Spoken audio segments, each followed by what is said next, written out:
Washington has not had a difference maker at the tight end position in quite some time. When I look at the final four teams that were left in the championship round of the NFL playoffs, the Ravens, the Chiefs, the Niners, and the Lions, all four of those teams have dynamic ballers at the tight end position. George Kittle, Sam Laporta, who's a rookie, Mark Andrews, and GOAT, Travis Kelce, Mr. Swifty himself. Having a dynamic tight end changes your offense. It keeps the chains moving. And for what Washington is trying to do in 2024 and beyond, develop a young quarterback while they're in their training wheels, learning how to crawl, walk, and then run phases of quarterback infancy when you draft a quarterback high.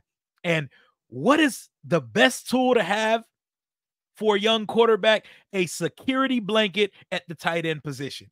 Now is the time for Washington to strike while the iron's hot and aggressively upgrade at the tight end position. We had a habit while Ron Rivera was the coach, de facto president of this team, with not finding solutions, not going after upgrades and trying to see experiments reach their conclusion rather than admitting fault and saying, okay, we can do better here at that position. Ron always managed to try to put Band-Aids over bullet holes. He never stopped the bleeding.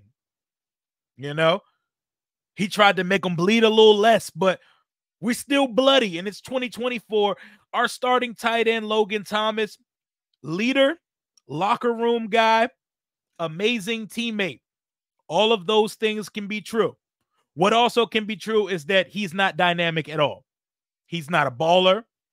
And the one good year we got out of Logan Thomas was about all we were going to get. And then he had a serious injury. So going into it, that one good season he had when we signed him was like, whoa, we expected this to go cataclysmically wrong when Ron signed him. No one had any expectations for Logan Thomas because he was still making that transition over from quarterback. It was a tight end experiment, but he had a good year and then got hurt, and it's been all downhill from there. We haven't had a dynamic tight end since Jordan Reed. I was spoiled younger, Rio, as a young tyke watching football. I got to watch Chris Cooley, and I was teased with the greatness of Jordan Reed. Even Fred Sleepy Davis showed some moments like we've always had a baller left tackle, and for a while we had a baller tight end. Those were two things if Washington could get right. It was tight end and left tackle. Come on, look at left tackle. We went from Chris Samuels to Trent Williams, nothing but ballers. John Jansen, we had ballers here. Chris Cooley, Captain Chaos, that boy was a baller. Don't let the Utah State thing fool you. Chris Cooley used to get busy, and he's one of the smartest football minds we've had coming out of here. Jordan Reed was going to take over the league if he didn't suffer 200,000 concussions during his NFL career. We were robbed of what could have been a Hall of Fame career if these concussions didn't happen. I hate that we never got to see it come into fruition because the talent was endless. Washington needs a dynamic tight end. Logan Thomas, John Bates, Cole Turner, Armani Rogers, that ain't it. That is not enough, and Logan Thomas is currently sitting as a cap casualty. We can save about $8 million if we cut him this offseason. He would be one of the first phone calls I make. We thank you for all you did for the city of Washington. Best of luck to you and your beautiful wife, beautiful children elsewhere. We need a tight end that can do things, that can catch the ball, that can move around, that can actually put defenses on their toes. And that's not currently on the roster. Armani Rogers, I know he has promise. I know a lot of fans. I know how we have fixations on projects and underdogs and undrafted guys. He's coming off an Achilles tear. Undrafted, Achilles tear, not part of my plans moving forward. Cole Turner, I still remember me and Jalen Shout out to Jalen. Me and Jalen remember the summer of rookie Cole Turner, where he was the best player in camp for 2 weeks. And then Percy Butler and Jeremy Reed, try hard asses, tackled him in practice. He got banged up. And there's been an APB out for his presence ever since because he's done absolutely nothing. And this year, he was a healthy scratch for most of the season under Eric Bieniemy. I don't know what he did to EB, but he was not good enough healthy to dress on Sundays. So you can scratch. Oh, and John Bates is you could throw it to him every now and then type tight end, but he's the blocking tight end. He's the Logan Paulson of this outfit. Don't get it twisted. That is not a dynamic number one guy. And Logan Thomas is slow as hell, fleet-footed. There's no wiggle to him. Route running is dirt. It's time Washington significantly upgrades at the tight end spot. Here's the thing. I think the draft and the free agent market are very top heavy. So you best come correct if you're going to upgrade at the tight end position. There is 2 names on this list I am interested in. Matter of fact, we're going to call it like a spades hand. I see 2 in a possible. Number 1, Dalton Schultz.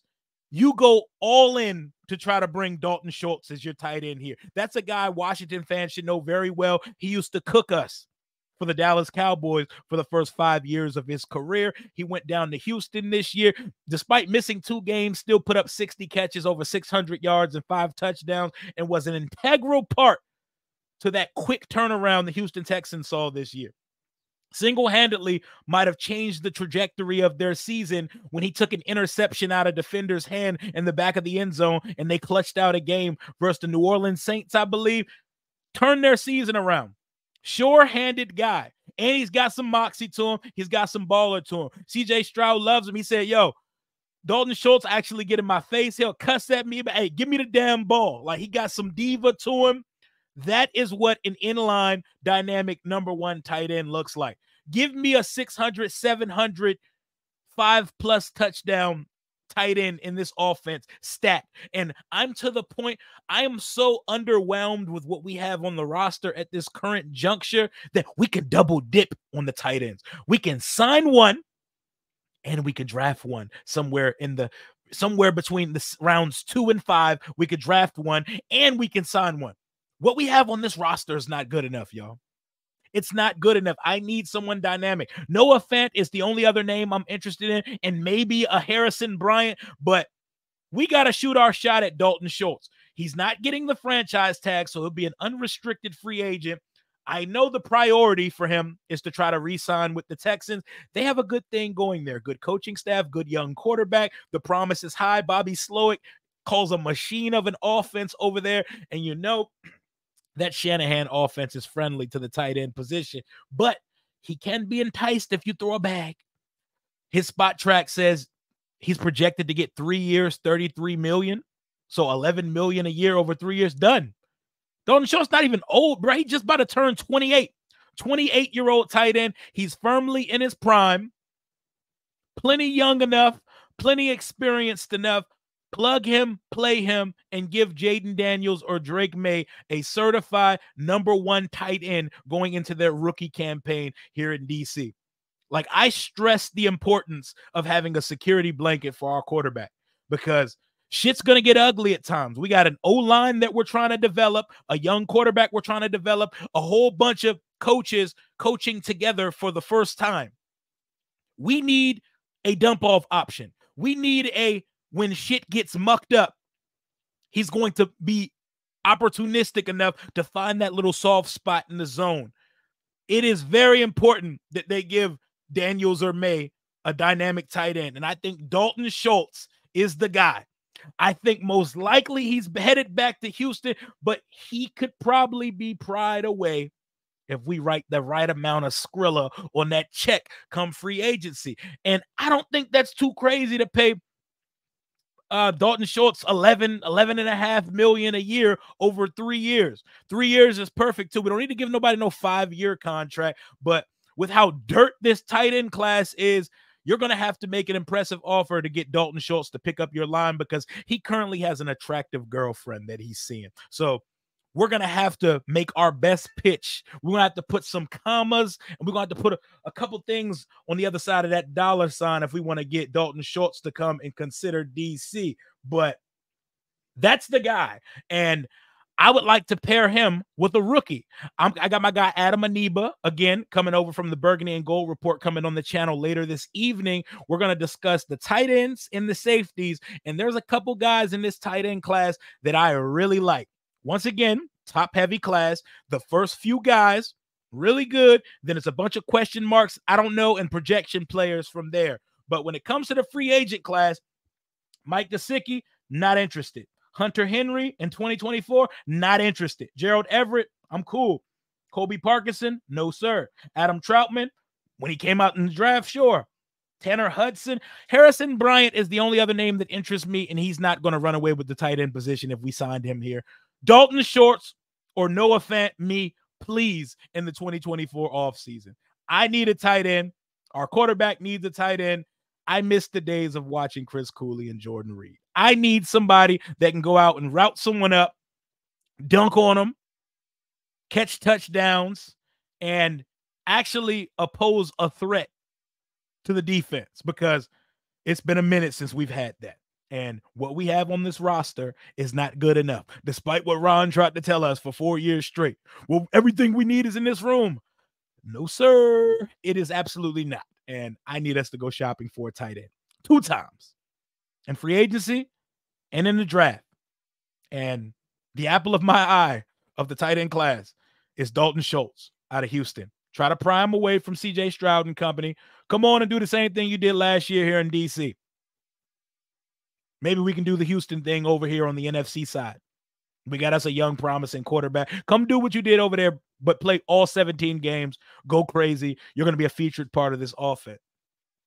He was the number 2 target in Houston for a good majority of the season, especially after they lost Tank Dell and Noah Brown. It was Nico Collins and Dalton Schultz. That was like all CJ Stroud had, and they rode for the guy.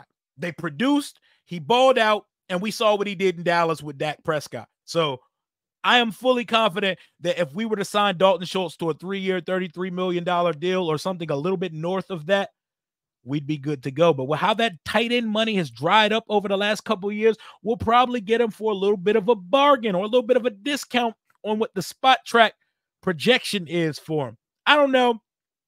$83.5 million, most cap space in the league. Doesn't mean throw your money around at everybody, but tight end should be a position that Washington has circled for upgrading. Let me know what you think in the comments. Let me know what free agent targets y'all have in mind, and let me know who y'all like in the draft. I don't want to get too deep into specifics about draft players because I got a full-ass hour episode coming up about tight ends and safeties in the next 24 hours with my guy Adam Aniba from the Burgundy and Gold Report. But that is my time for right now. Until next time, hail to the Washington Commanders. Please get me a tight end. Rio.